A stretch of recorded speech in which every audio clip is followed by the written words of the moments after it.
Hey there, welcome to another episode of Behind the Mask. I am your host, Sarah Joy, your friendly, oh my gosh, what even am I? We took a month off and I can't even talk anymore. Oh my gosh, let's try that again. Your friendly neighborhood interrogator turned cologne, helping you get to know who the person is behind the screen name. And tonight we're chatting with Erica. You may know her from Coruscant Nights and, of course, OG Dice for Brains. We were just talking before this about how it is my firmly held belief that Erica is the reason for all the Star Wars podcasts. There, done. I said it. I mean, Star Wars Podcast Day is on my birthday, so. Oh, yeah. Okay. So obviously, Star Wars Podcast Day came after you. Mhm. So like it's all in your honor. That's what it is. You can't convince me otherwise. I love it. Erica, welcome. I'm so glad to have you on the show. I know that we've got a lot of folks who are really excited to see you. So this is our time to learn about you. How about we start off by a super nebulous question. Tell us about yourself. That is a nebulous question because, no one person is just one thing. Let me not hit my pop filter. Oh, no, go ahead and do it. You're totally fine.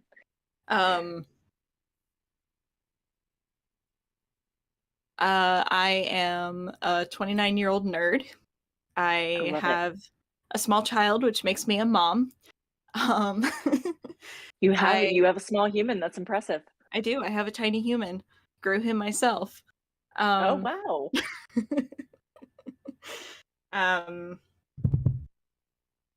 I have lived in more places than most people and less places than some people because I'm a former military kid. Yes. And I'm really into books and stories of all kind, which is why I work in a library. Cool. Let's actually talk more about that because my next question is how does the and we were saying muggle. Let's come up with another word. The Republic world receive you. Let's perceive you. Oh my gosh. Yeah, no, really. It took a month off and all my words are like, bye. So how do the normies perceive you? And I say that with love. I do not understand that question. No, that's great. Thank you for asking for clarification. So tell us about your day job, because I think it's really cool. Okay, my day job is that I handle a lot of books. I take the books out of the book drop and I check them in and I put them on the shelving carts, and sometimes I put them back on the shelf. I stand there at the desk when patrons, want to check out their materials, and I check them out and I talk to them a little bit. Mostly they know me as the blue-haired girl. Yes. Who's really super nice and helpful. Right, and knows where all the books are, right? All of the books. Of course I know where they all are. Mostly. Do you know the Dewey Decimal System? I know bits and pieces of the Dewey Decimal System. Excellent. I can tell that you is a dying art. Yeah. If you ask me where a certain topic is, I might know it, I might not know it. I think I know about, if I have to quantify it, 60 to 70% off the top of my head. So that's really good. That's actually really good. I think the X-Men comics were under 300 and Shakespeare was under 400. That's about all I can remember, and I cannot say that that's accurate. It's not accurate. Oh my gosh. The Dewey Decimal System obviously changed since I went to the library. That's what happened. Mark would like to know if you have that one book with the guy on the cover and he thinks the title starts with a B. I would need more information. If the patron came up to me and asked me that, I would be like, okay, can you remember maybe what the book is about? And then that's when I pull up Google. Nice. Oh my gosh, I love it. A librarian's best friend is Google. It's your secret sauce. We won't tell anyone else. I love that so much. Like, library science is such a cool art form. What got you into that? Chance. Though, okay. In hindsight, this is where I should have been gearing towards my entire life. The entirety of in high school when you start thinking seriously about what you want to do. I probably should have been thinking more about libraries. um, Yeah. but Give yeah, me my just chance. a couple Uh-huh. years ago, I moved down here. I needed a job, that's like an actual real job that is not in, a food service industry something. And the library system in my area was hiring. My mother-in-law works for the county and told me about it, and I applied. Um, and now I work in a library. That is awesome. Oh my gosh, I love that so much. I feel like the best jobs are the jobs that you kind of fall into, that like oh my gosh, my brain just totally died. That like you happen upon by chance, that just roll into you sideways and you're like, this is my destiny. It's very much like gaming, right? Like all of the chances and opportunities were given in gaming. So what got you into gaming? Into tabletop specifically, I don't know. Somebody in my dorm asked me if I wanted to play a D&D game over the summer, and I was like, sure. Um, I love that. Yes. um, into role playing and everything. I've actually been role playing since I was a preteen. Um, my dad told me I was too old for Neopets, so I was like, okay, well, what else can I do on the internet? What? Oh my God, I was and I totally found maybe older than college paying for Neopets, but continue. and then I found at the back of one of my Redwall books it says, redwall.com, and I went on there, and I like through going onto the website for the books, I found this thing called Dibbins Against Bedtime, which is a forum role playing play by post site that was more active back in the 2000s, but sadly not anymore. Right. And that We sort miss of action founded boards. that kicked off a lot of things, honestly. My love for writing, my love for role playing and things like that. But yeah, that's kind of how I got into gaming. Is good old Dibbins Against Bedtime when I was 12. Oh my gosh. So you said your age, you're 29. Mhm. You are a little bit younger than me. So it's fun because like you got this really cool experience of especially like in your formative preteen years, like growing up with more connections than people got well, my age. I'm not that much older than you, but like than people got before that. So like you really had this experience, this foundational experience. I'm gonna get super nerdy here, super like psychologically nerdy here. This really foundational experience of being like, this is who I am, and I can experiment with all of these different people that I could be. Yeah. That's so cool. Who was your first character? Her name was, what was the last name again? It was like Aragana Tree Rose or something. She was a squirrel, and very tenacious. Uh-huh, uh-huh. um, Definitely 100% like her first name was from, I don't know, Aragon. Like I literally just put an A at the end of Aragon from the Inheritance Quartet. Though at that time it was just 2 books. And yeah, and then she got a sister named Rowena, and then they got a best friend named Bank Lily, who was an otter. Yeah. Oh my gosh. I love that. And like the different people, were they actually people who were playing those characters? I was playing all of them. Oh, you were playing all of them? I Oh, was that's playing so all of them. fun. Oh, that's awesome. So like at 12, doing this, do you think what do you think gaming at that time like taught you? Or let's actually rephrase that and say this. Do you think gaming and role playing during that time helped you during your teen years? And if so, how? I know these are the deep questions that I'm rolling out today. Absolutely.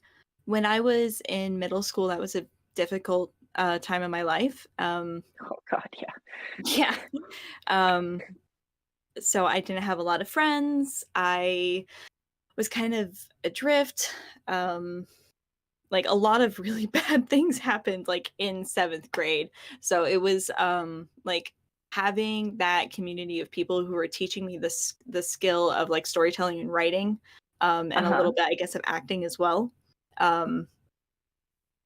to turn to and to occupy myself. That was still a social interaction. Probably most definitely helped me through a point of my life where I didn't really have any friends. And like I was the easily picked on like kid in a class of 20 students. Like, and when I say class, I mean like the year, because I was going to a very small private Baptist school. Yeah. So I was already the weird kid, and then we covered the Protestant Reformation, and I'm Catholic, and that just Oh wow. Yeah. And you were like, and we're about to live this out right here. Yeah, my parents separated for a couple of months. I lost my best friend because her mom and my mom broke their relationship. Yeah. But thankfully at the end of 7th grade we moved. Okay, good. You're Yeah. like, thank you, Uncle Sam. Yeah. Thanks. Did a good one. Yes. Yeah, and then I met I made like really good friends in high school, but I was still doing the forum role playing thing because when I look at it, I see it as developing my writing skills, because that's actually what my degree is in. Is in writing. Awesome. Yeah. Yeah, it definitely helped as a preteen. I love that. I love that. I love that that's something too that is becoming more and more accessible and more socially acceptable for like preteens, especially like with cosplay and with like and meeting friends, and even like LARP, like going to a park one afternoon and there's a LARP group and you're like, oh, okay, great. Like this is something different. My best friend from high school, we don't talk a lot, but it's one of those friendships where you can talk to each other for the first time in months and it's still, that's your best friend. Exactly the same. Yes. She also plays Dungeons and Dragons now. She picked it up a couple of years ago. And like last time I saw her, we were like, why didn't we have this in high school? We would have loved this in high school. Because we were both, like nerdy, story-loving theater kids. Her so a little bit more than me in the theater department. But yeah, it's like I love the fact that teens nowadays get the access to these games with the resurgence and popularity of them, and also just the accessibility to just everything on the internet. Like people say social media is evil, but it's more like you just gotta know how to use it. Right. It's neutral. It's how you use it that makes it good or evil. Yes. I love that. I didn't know any of you guys without social media. Exactly. Well, and like that's why we're here, right? Because like we've all had these awesome interactions. We've gotten to listen to each other play games. Like this is the opportunity to like take it that step further and like be even more human and like see you and geek out about how much I love your blue hair too. Like, and just continue to really humanize the people that we have interactions with. Like, freaking love it. And you love the library. I'm here for it. Yeah. So like your love for storytelling and stories really started developing, and I would say flourishing. I'm sure it was before then. You read Redwall like a bunch of the other folks on here did too, which I haven't, and now I'm gonna have to go read it because it's supposed to be so amazing. There's like 16 books, and so I'm sure you'll find something that you love in one of them. Oh yeah. I will read all 16 too because I'm that person. I own, I think, everything Anne McCaffrey ever wrote, and I have read it all. So completionist. Respect. Yeah. Yes. So, like, oh my god, I totally distracted myself. No, I wanna go back to that. Yeah, no, so storytelling, right? So, like, Right. developing and really honing your chops for storytelling, and then you started rolling into the D&D world. Like, In what college. in college, right. What was it in college other than your friend was like, "Hey, you bored? Yeah, let's play some D&D." Like, where did it kind of go from there? Because obviously it was not just like, I play D&D on the weekends sometimes." It's gotten a little more serious and branched out from D&D. Um, I mean, that first game definitely wasn't it. Okay. I just didn't mesh with the guys at the table very well. But let's see. I think the second game probably is where it like really tipped into more of an obsession for me. Pathfinder was hard. There were way Oh too my many god. rules and way too much Yeah. math, and I'm just kind of like, I am trying my best here, but character creation is taking hours. So like I played maybe 2 or 3 games with those rules, and then 5e came out. Ah, nice. Yeah. You're like, Yeah. "Hey, 5e." And I met one of my best friends and another friend that I had in the dorms who I also co-ran Dumbledore's army with. We started a game Nerd respect. together. Yeah. Like there's a lot here. There's just so much that I did in college that really like built upon this foundation of forum role playing that I already had. Um, Mhm. so like 5e came out and I was doing Adventures League at my local comic book and game store back home. Uh, and I had games that I would do with a couple of my close friends, one of whom I'm still really close with, and we play every weekend. Um, Nice. yeah, it's just I definitely have like a part of my personality that is obsessive because I have ADHD. So D&D sort of hits all of those marks for me where it's like, you're interacting with another person. You're building a story and your characters and everything like that. And you're just having a lot of fun at the same time. Yes. And it's Yes, I very love that. easy. It's a structured social interaction as well because I am socially awkward. Some people don't realize this about me because I find these structured social situations like playing Dungeons and Dragons to navigate interacting with people I don't actually know. Yeah, it makes it so much easier. I Mhm. also wanna touch on, if you don't mind, so I'm ADHD too, because this is why I think we're all here.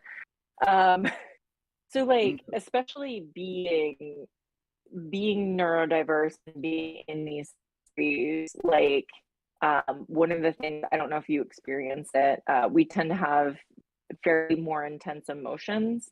So, like, using story, have you been able to use any of the storytelling to help either process that or help like exercise that in a way that's more safe than in another social interaction or something like that? Um, Not consciously, I don't think. Okay. I do remember there was a weekend like 2 years ago where I was playing like 2 or 3 games and I was like, "Man, I cried in each one of these games." It was funny. I understand. Yeah.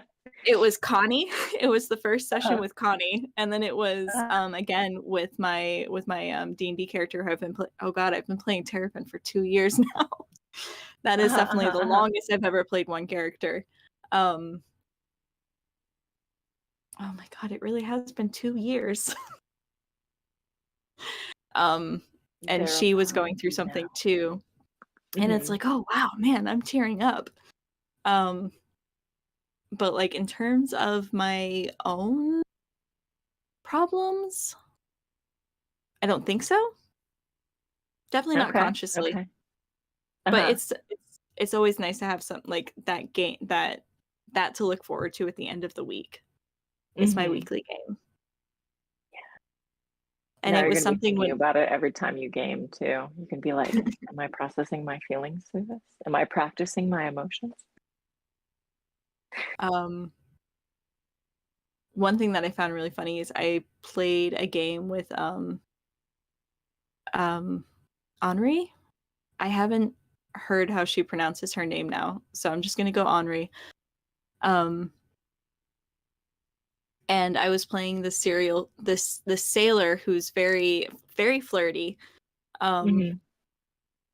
And I tried it, and then they flirted back, and I froze because I can't handle that. And I was like, darn it, Yeah. Kiriel should be able to handle this. I can't. You're like, hold on, I've got to practice something I don't do naturally. I love that. Oh yeah. Um, and that's also like any character who behaves in a not good way. I'm like, let me ignore my instincts that are telling me to behave in the emotionally wise way and behave Right. not wisely.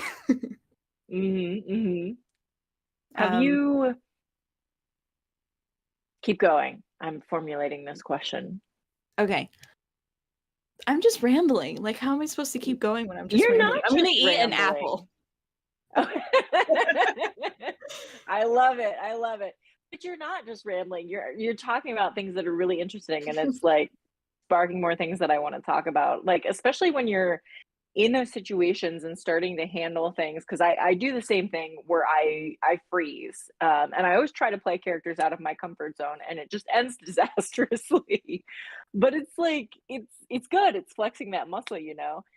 But like when you're in those situations, what do you do to kind of get through that moment? Because obviously you've gotten through that moment because you're sitting with us now. Try and think of like it breaks up the flow is the Mhm. big thing. So it's just sort of like sitting and it takes you out of the character a little bit, which is one of the fun things about, tabletop role playing is you're not actually being serious actor, so you can distance yourself for a second. And do things like, well, I can't be flirty, so Kiriel just flirts back. Right. That divorce. Mhm. And I smile and wink while I think about what to say. Yeah. I love that.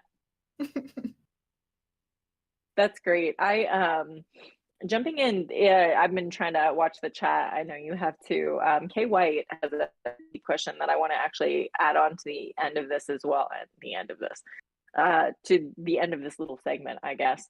What do you do when a character that um, would be a way that you really can't handle? Like, if suddenly your character were to be doing something and you'd be like, nope, that is not something that I like. My character would do this. I can't go there.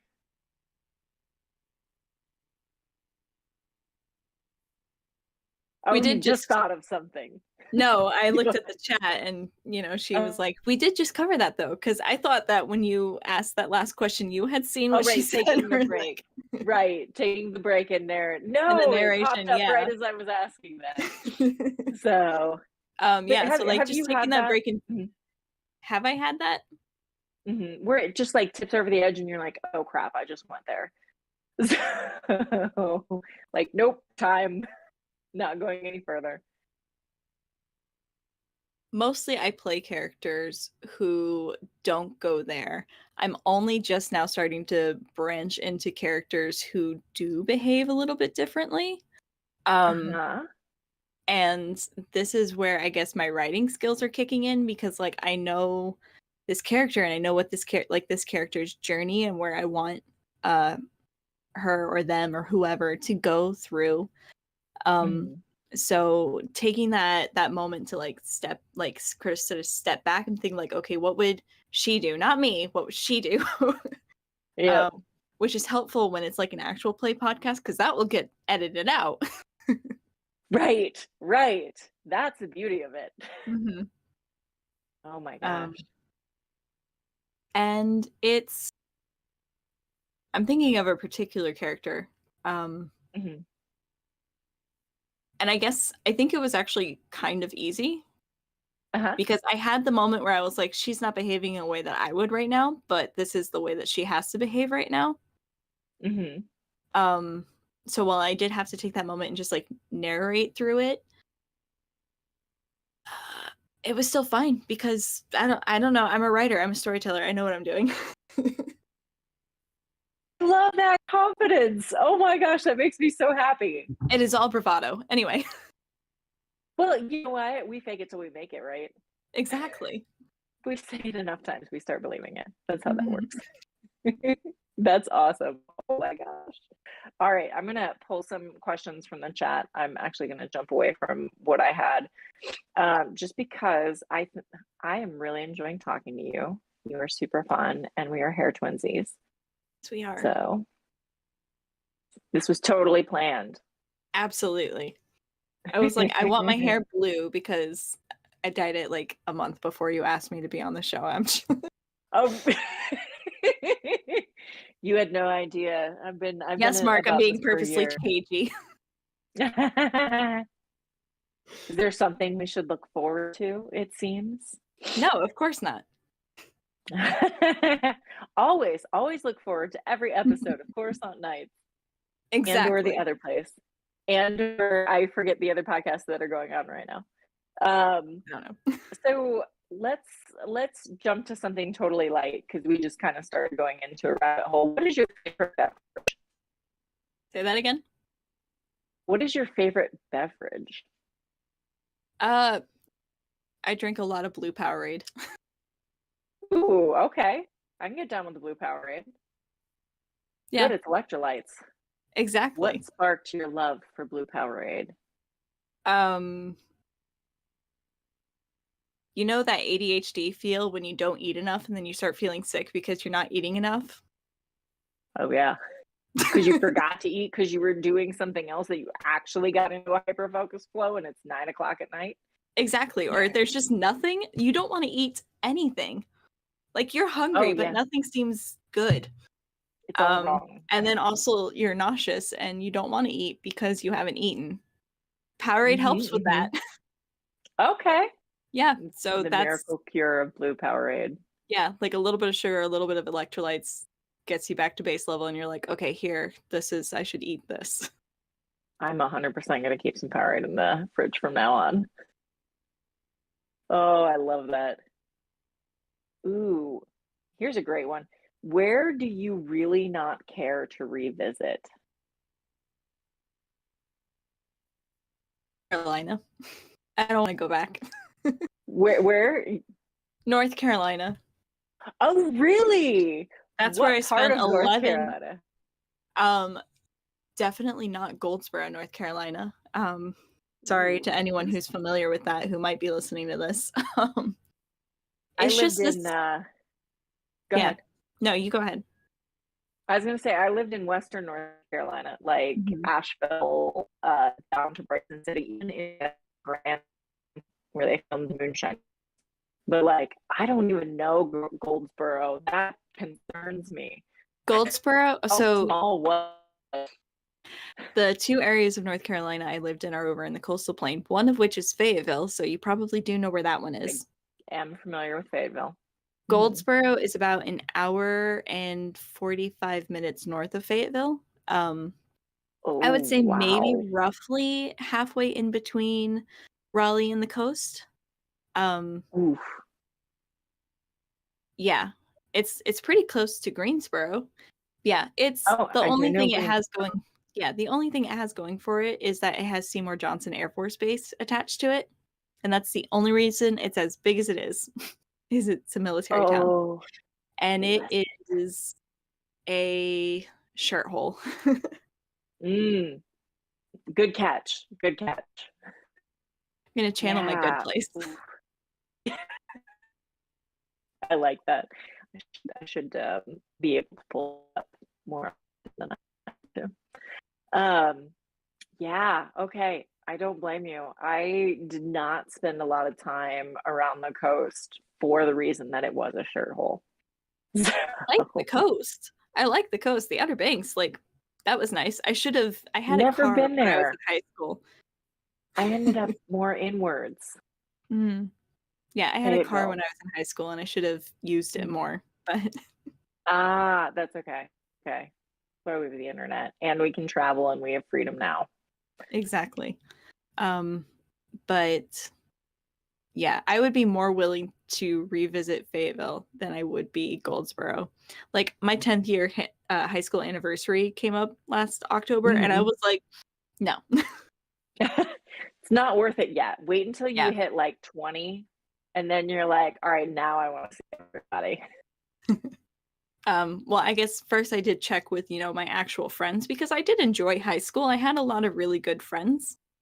So I checked Good. with my actual friends, like, are you going to this reunion? And they were like, no. And I'm like, okay, good.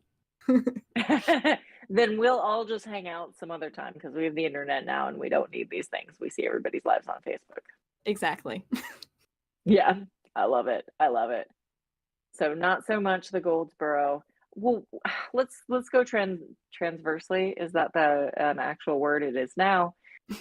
From that, and what place are you just dying to get back to?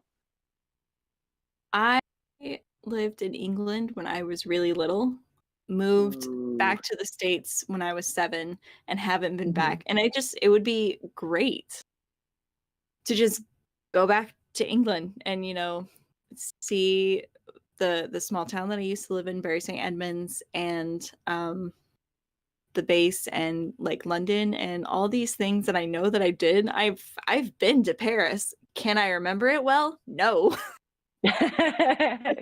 You're like, I'm pretty sure the Eiffel Tower is next to all of the other cool things. I've been on top of the Eiffel Tower, and I have a very vague memory of like looking out over a city. That's it. Oh wow, That's yeah, that's no, that's what I got for the Eiffel Tower. redo. Got to hit Mhm. that redo button. Yeah. Do that again. That's awesome. What is your favorite memory from there? From Paris or from England in general? From the From time period from of I was from 4 the to time 7. period, 4 to 7. 4 to 7 age range. What's your favorite memory? They're all fuzzy and distant. Right, exactly. But there's that one feeling. Whenever I think of sort of like snow and that childhood wonder, I think specifically of this memory I have that my mom woke me up in the middle of the night to look out my window and like the lamplight outside, and there's just these big, perfect, fluffy flakes falling. And that was really Oh, pretty. And that's just an image that's in my head um, from that time period. Sort of captures, like childhood wonder and all that stuff there. So yeah, I love I guess that. if I had to like say like, yes, I have a favorite memory from when I was 5, that was it. Yeah, I only have like one and it's running through the sprinkler. So like, things like that are what stick with us. Have Kristen you asked if I have family in England, and yeah, I do. My paternal grandmother, my nanny, she was born and raised in Gloucester, England. So awesome. I would go visit, extended family when we lived there back in the 90s. So I have vague memories of some people's houses and my great nanny's house with the tortoises in the backyard garden. Sorry, in the garden. The garden. Yeah. Oh, that's awesome. Would they be willing to have you visit? Because I'm just saying you can save on hotel. We'll just arrange everything else. Don't worry about And Nick is off work now because he just tried to call me. it. Not yet, Nick. We're busy.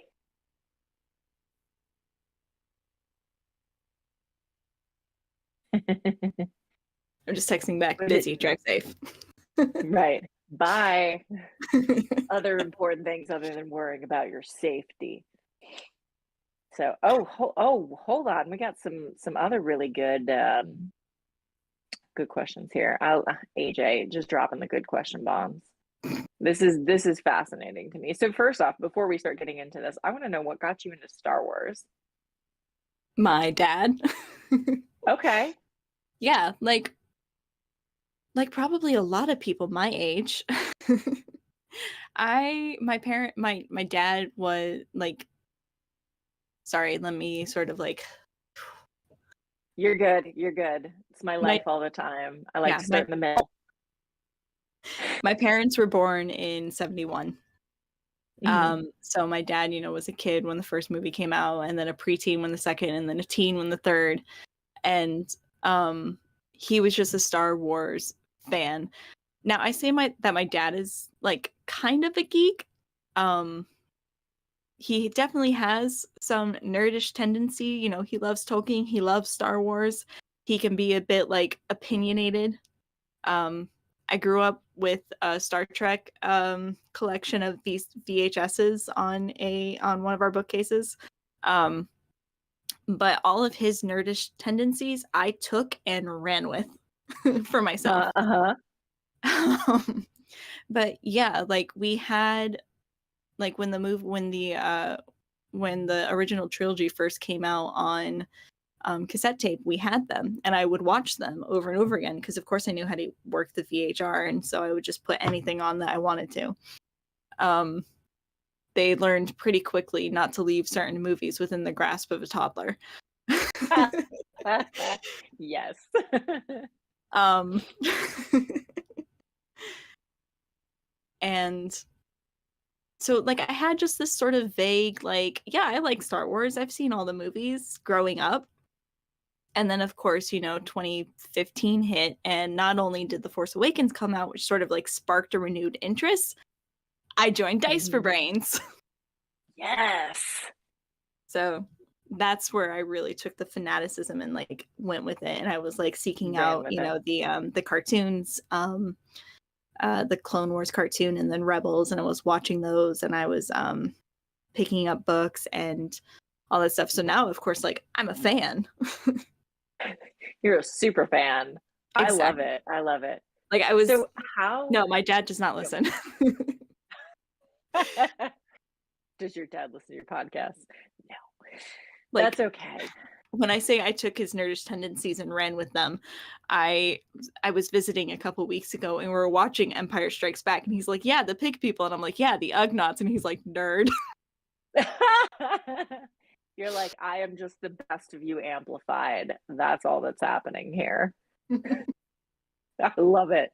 So, what got you into Dice for Brains, which is the founding podcast that kicked off all of the other podcasts, folks? It is the reason we are here. Erica, what got you into it? Um, I already knew David. I had moved down here to Florida the summer before recording for all that started. And of course, the first thing that I did on moving to a new state was I was like, where's the nearest Adventures League? I got to play D&D every week. Like if I'm going to be in a whole new place with just this one few people that I know, being my aunt, uncle, and cousins, and then my ex and his family, like I got to have something that I'm doing every week that's just fun and I can get out of the house and do. So I found the game store that opened up, and I was there every week playing Dungeons and Dragons, and I met David there, and in mid-November, Ross had visited the store before I got there, and he had put up like an audition sheet, and David was like, "Eric, you should definitely do it," and I was like, "Okay, I will." And so I auditioned with Ross and David and Joshu at the table. And rather than being in the first season of Dice for Brains, David pulled me for his show, Not Another Tavern, that was kickstarting Uh-huh. at the time. Mhm. And I played Not Another Tavern with Ross, David, and Nick, who I am now, partnered with. Nice. Yeah, so that's how I got into Dice for Brains. I already knew David, and I think David already wanted me at his table. That's awesome. That's awesome. And he took you, and then you eventually got back, and then founded all of the Star Wars podcasts. Of course. So, yes. It's not like there Again, was we're gonna 6 seasons of Dice for Brains already on before I moved back to Florida. No. Those were the prequels. We don't talk about them. Okay. Oh my gosh. Mark Oh, thanks, just Mark. dropped a link, yes, for Not Another Tavern. If you all would like to hop on that, that's pretty awesome. I have Fun not fact. listened to it yet. Didn't know it existed. I would be listening to this now because I consume podcasts probably like I understand you consume books. So how many of you read this year so far? All I know is I'm 7 books behind my goal. Oh, Which my okay. What goal was is your goal? 150. Wait, this year already? No, It's my May 2nd. my goal for the whole year is 150 bucks. Uh-huh. And I'm 7 books behind on to be on schedule. Oh, okay. I was Yeah. like, So I think it's what? okay, fine. I will just pull up Goodreads and Goodreads will tell me. Goodreads, There how you many go. books have I read / listened to this Oh year man, thus the far? advent of the audiobook that I can 45. put in, do other things. 45. 45. Oh I my think that gosh, number that's might insane. actually be 47. Okay. Because it Okay. doesn't count books that I've read already or marked as Right. read already. And Mhm. I definitely listened to 2 books that I had read already because the 3rd book came out. Oh, okay. And it's like, nope, you've already done that. So out of those 47, which Mhm. one would you say is your favorite? I'm gonna make you choose between a lot tonight. That's how this podcast is. Oh my God. That's how this talk show is going. I didn't say Thankfully, I that. already saw that question today because Mark asked it. Oh, is it on Um, there? yeah, it's on his list. So I I had thought I already made it had up. Oh well. a second to look at that list of like what have I read this year.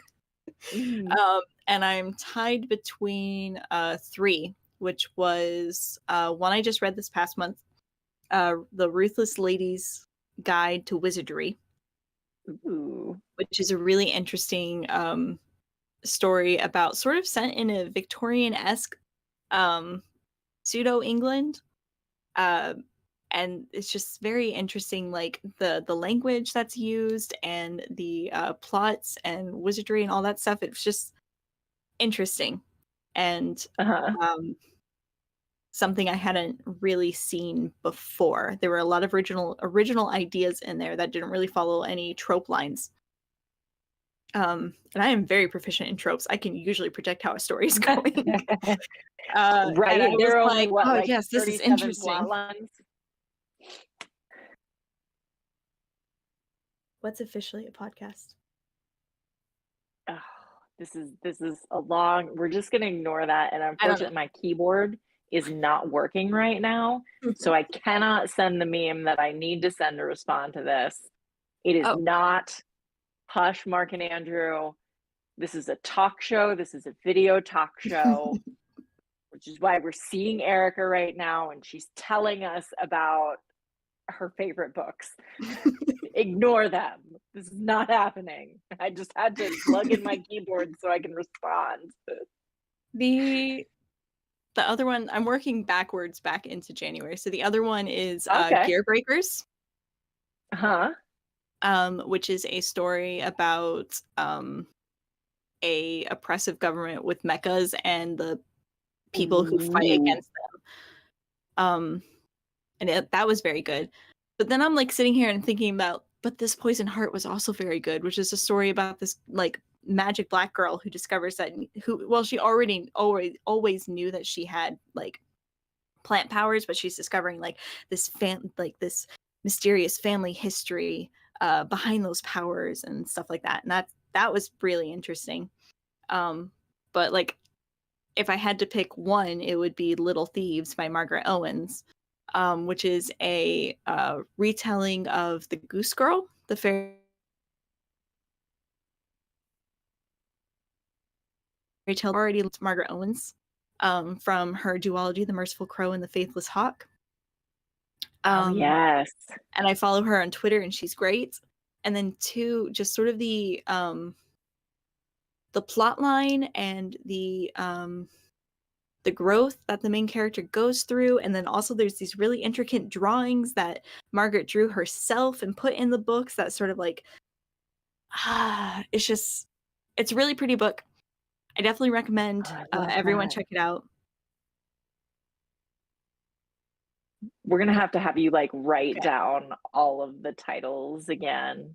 We're gonna have a new channel on Nightcast Discord that's gonna be like Read with Erica. That is, you just tell us the books that you're reading because I'm like, I just want to ask you questions about all of this. I just found out about the Goose Girl maybe like a year and a half ago as a fable. I had not heard it before, and I'm like, oh, there's something on the Goose Girl. Okay, I'm gonna calm down. We're gonna Yeah, bring you it back said to we're Star gonna make a Wars. channel just for Erica, and I'm like, there's already one. It's called Show Your Book. Is it? Is it? I Oh my think gosh, I'm the I think worst Mark made clone that ever. specifically because I kept being like, look at this Star Wars book I'm reading. So Mark was like, we need a whole channel for this. Yes. There we go. So it says show your book, but what it really is read with Erica. I love it. Oh my gosh. So AJ really wants to know which Star Wars fanfic would you choose for us to read as an intro to why we should read fanfic? That's actually really good. Okay, I'm not going to go with the one I'm obsessing about right now because it's very long. So instead I'm going to do one that's actually just a short fic. It's like a page long if that, and it was just this very cute interaction between Ahsoka Tano and Wolf. Uh-huh. Portraying her as this very feral child, and just Wolf as this like frustrated older brother with her, like, why is she on my ship? Why is she here? Can't she just go back and be Rex's problem again? And it was just a very Aw. cute character interaction that I really enjoyed, because one of the things that is nice about fan fiction is that it can really lean on those moments that you don't get, or it can portray characters in a way that you're like, yeah, I like that.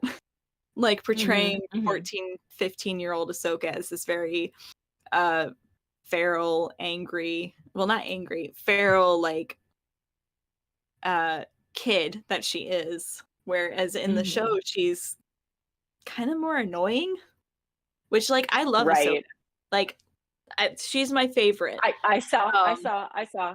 but Yeah, she's I'm not going a through the Clone Wars right now, and I'm like, ugh. yeah, like, she's a kid, but Mhm. she's, I don't know. I think there's some misogyny there where it's just kind of like, oh, she's annoying, but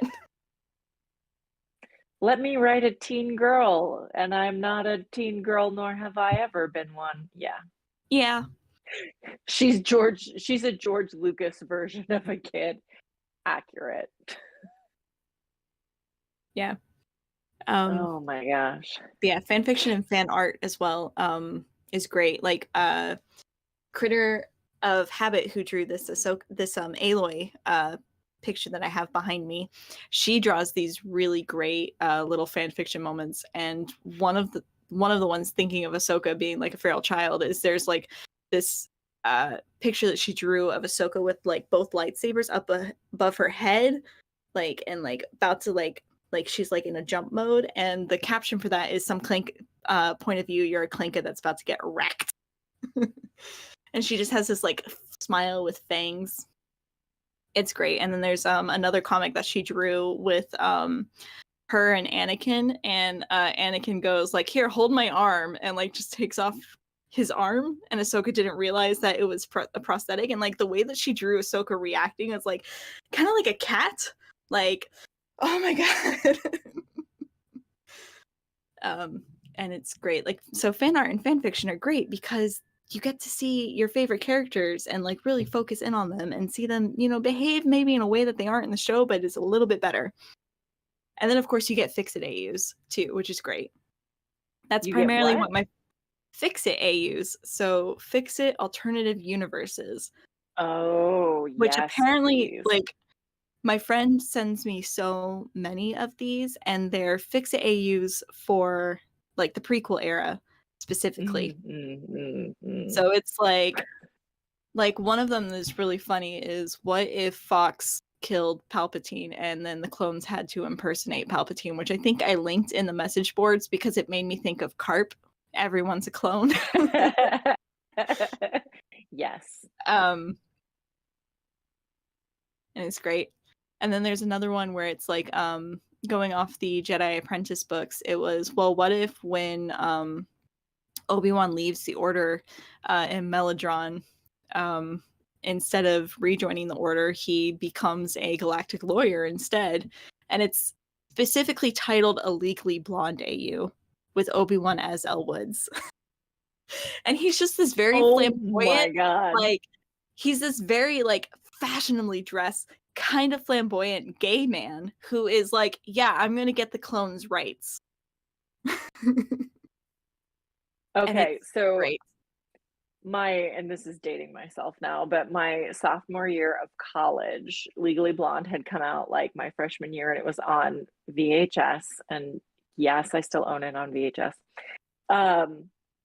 I played that movie every day that I got in from class just because it was so like awesome and inspiring, and I loved it so much. My poor roommate probably hated me for it, but like I can see all of that. Obi, I see your bend and snap. I see that. Oh, so good, so good. See, and like fanfic, man. Like, who knows these characters better than the fans? Like, with everything, we love this. It's part of the reason that I like why Disney took Star Wars. I know this is like, people are gonna be like hating on me for this comment here, but like, I like that Disney took Star Wars because Disney actually hires people who love Star Wars, to create things. So like, we've been doing this all the time. So yeah. What is your personal favorite fanfic that you've come across other than Obi-Wan? That one I call the husband's fic because him and Maul are married. It's great. Anyway, my personal favorite, the one that I mentioned that I'm like, that has way too many chapters is called How a Romance Novel Saved the Galaxy. And apparently in canon or legends, there actually is this novel called The Mandalorian and the Jedi. But in this version of the in this alternate universe, it really kicked off because the authors decided to title it The Mandalorian Dilemma instead. And so then Mandalorians actually read it and they're like, Jedi are actually really attractive.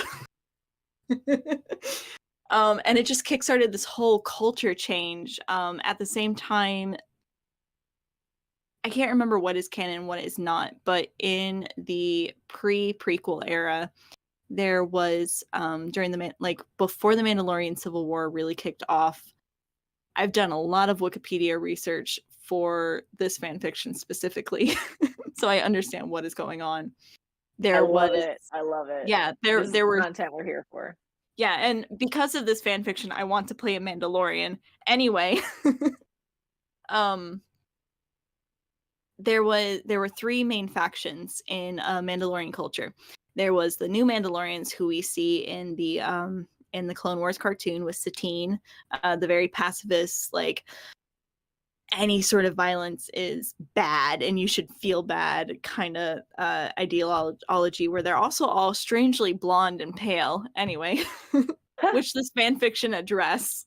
You have Death Watch, of course, who are terrorists.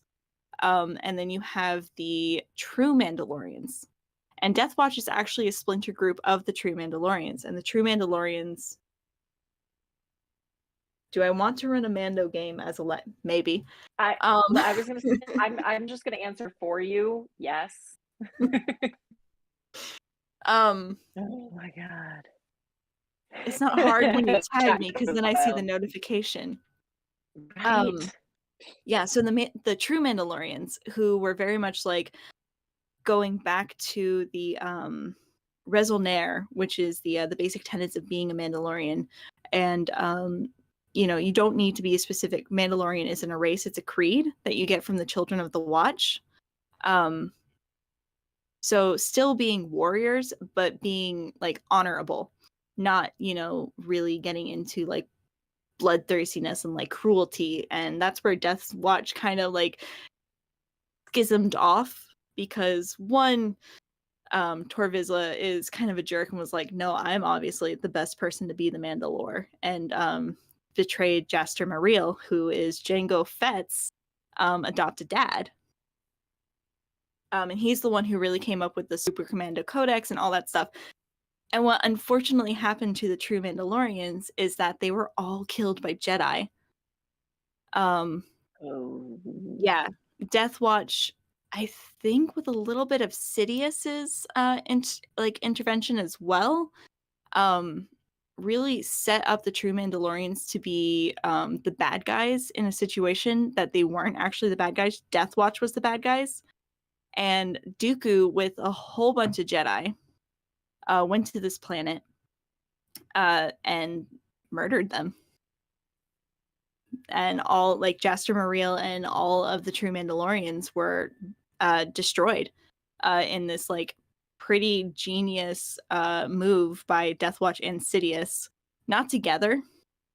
Death Watch set up the true Mandalorians, and Sidious was like, usually we only send 1 or 2 Jedi, but I'm going to make sure a whole squad go. Yep. Genocide. Yeah. And that's kind of how Jango Fett became this lone person who, a little bit down the line, got picked up by Dooku to become the alpha for all of the clones. But yeah, so this fan fiction is just kind of like, what if the Mandalorian Dilemma makes Mandalorians and Jedi realize that they're not that different after all, and the massacre never happens, and the true Mandalorians and the Jedi become allies, and the Jedi realize that someone in the Senate is trying to kill all of them, and and also Obi-Wan gets adopted by a Mandalorian, is going to become a Mandalorian, and eventually is going to get shipped with Jango, because Jango Obi-Wan is a pretty strong fic out there in fandom, I guess. Oh, interesting. Okay. Yeah, and it's just like 80-something chapters of this Fix-It AU. Yeah. Oh my gosh. And it's like we need a fascinating. link to this. Yeah, so I love Mandalorian lore, and again, thank you, Disney, which I don't say very often. Most of that was legends that I just said. I love that, right? But like they brought the Mandalorian into popularity again. So like people like me started delving into the internet and were like, what do you mean Mandalorian? And like stumbled across a whole universe that we didn't even know existed, and like historical timelines. And now I get to sit and watch you like the Hawkeye meme.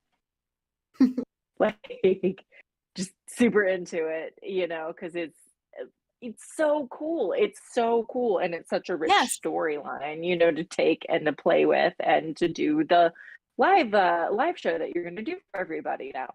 So, aren't you excited about this? I wanted to be one of the players.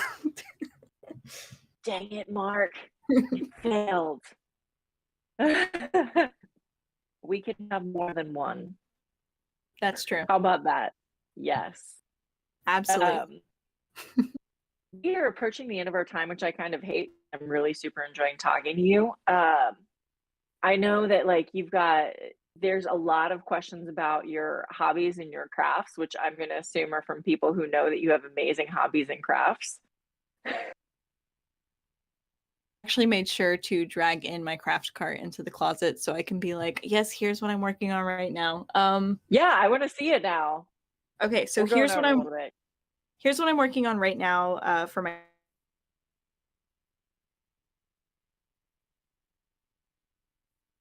sister. She's English major, really into all that stuff. So this says I feel ya, Ophelia, with some witchy flowers and things around it. Oh my god, I love it. Yeah, I tore out a whole bunch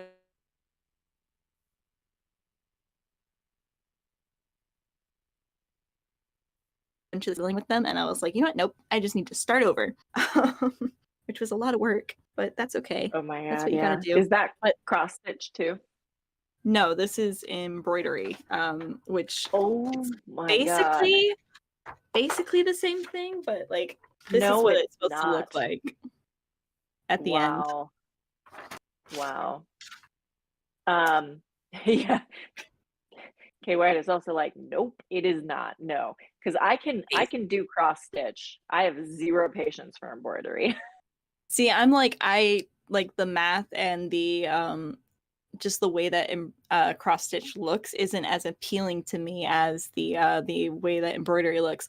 Like maybe if I were to do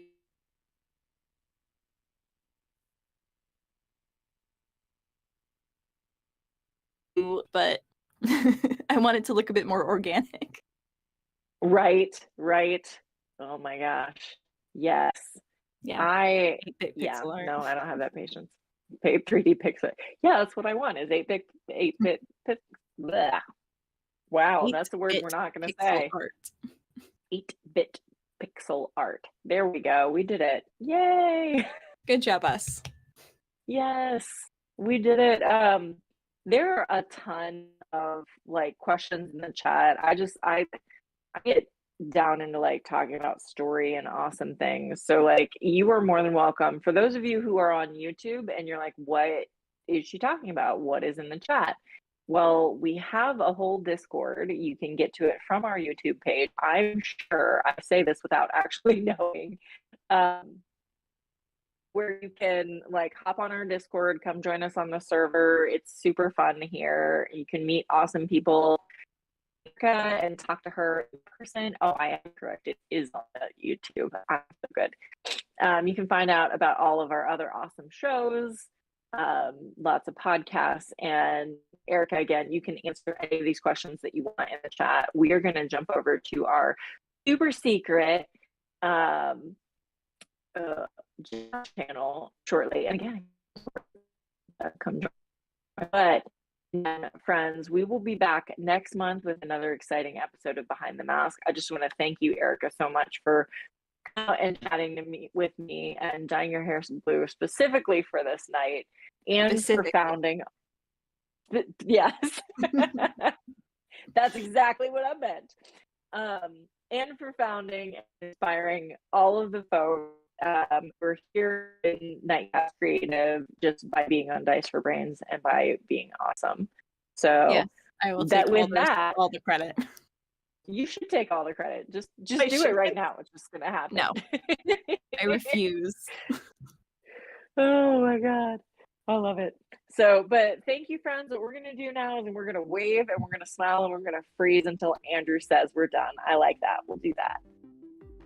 Thanks, everybody. See you next month.